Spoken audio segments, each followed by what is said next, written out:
Hello, my name is Omar Ampersad. It's June 17th, Sunday, 2018 at 3:41 p.m. in Toronto. So I just went to the drugstore and there was a Muslim cashier and she was arguing with me because I was trying to finish up a gift card, a Visa gift card that I had a small balance on. And I took something up that was under $2 because I knew it was a very small balance. I had checked it actually. And the cashier didn't know how to put it through. So the Muslim cashier, a woman, was telling me that if it's a small balance, it will not go through. The balance went through. But she was trying to convince me that if it's a small balance, it wouldn't go through, even though it went through. So this is the kind of stuff that happens when I'm being defamed by these reports about me, that says I'm mentally ill and I don't understand when people are talking to me. This is a setup. It's a frame. And right after I cashed, of course, it was not argument. I was just clarifying that it what she was saying was not true. That the balance did actually go through, although it was small. So it she was covering up for the cashier who was actually doing it. She didn't know how to. She was asking for help. And then this Muslim woman came along and was trying to say, no, it can't go through because of a small balance on it. And it did. And she, even though I told her, and she saw it went through, and I told her that this is not true, she kept on insisting that it's true. Bamboozled. Anyway, right after that, I got this huge pulse of pain on my leg. So this global satellite system, I'm suspecting it is satellite based. It doesn't necessarily have to be satellite based. It could be just gangs following you around with this technology that's hooked up to a central computer somewhere. Um, so I got this huge pulse of pain on my leg. So the comment outside my window is, "We threw you out of the local board, and now it's global, and anybody can call in a hit on you," which means that if you walk in a way somebody doesn't like, or you say something that person doesn't like, the person will call in this number, and immediately you're going to get a pulse of pain in your eyes and your legs, anywhere, in your toes, in your genitals, and so on. So this is the global system that is being pushed into place. And people like myself, the targets who are flagged by the Toronto police in my case, are being used as an experimental subject, as a guinea pig for this system. One of the many, many, many experiments that's being conducted on a target, because everything is covered. A target is open. The police is targeting you. The police will listen to the other person, but will not listen to you, to me, as they did in the past. Nothing I say to the police is taken seriously. They don't act on my request. They don't take what I say as the truth.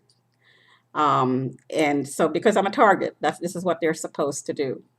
So, and of course, the community knows this. So the community is taking full advantage of this.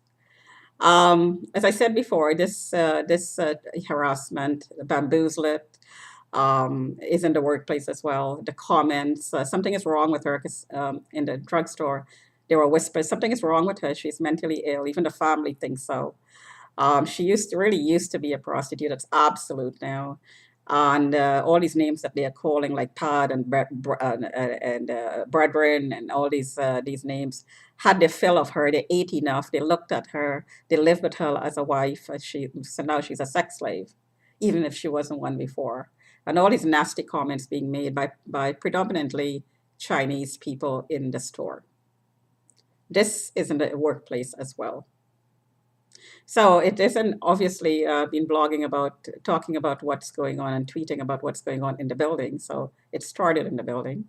The worker who I'm suspecting is pimping me out under the cover of the flagging and monitoring, with the police's help, has started this. So he actually flagged me as a prostitute, knowing that I was a target before, because my brother was a target.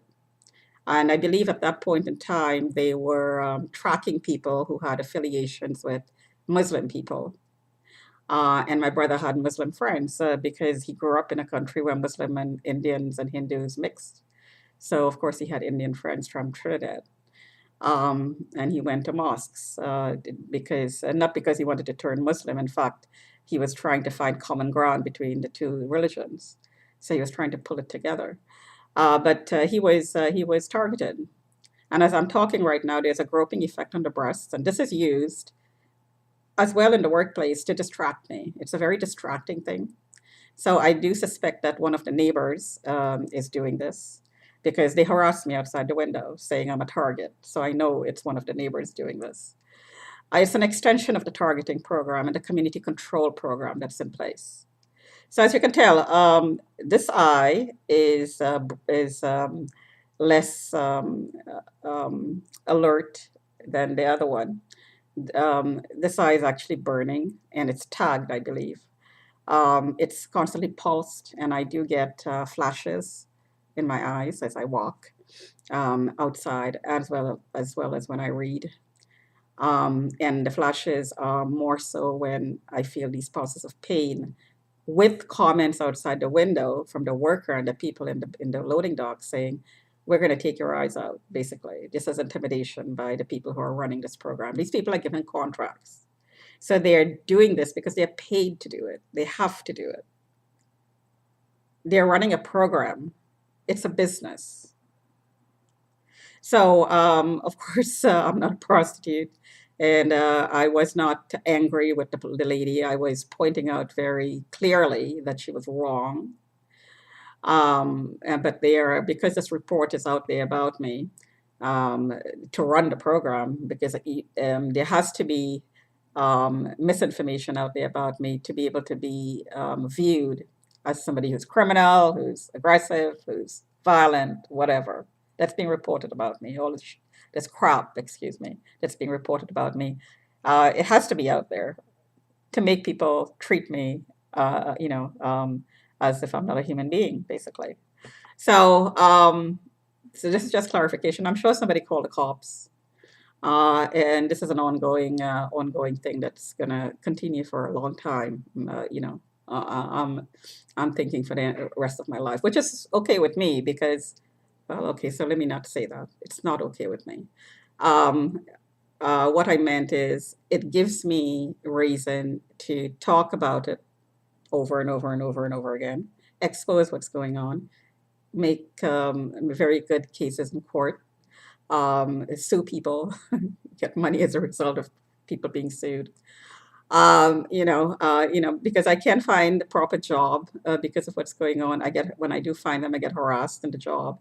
I get solicited on the job because people think I'm a prostitute. I get abused on the job because people think I'm a prostitute and some sort of a criminal. So that if, in fact, they drive me out of the workplace, all because I'm flagged by the Toronto police based on lies. So, there's going to be a lot of court cases that's coming out of this. Anyway, I'm just going to stop talking there. Talk to you another time.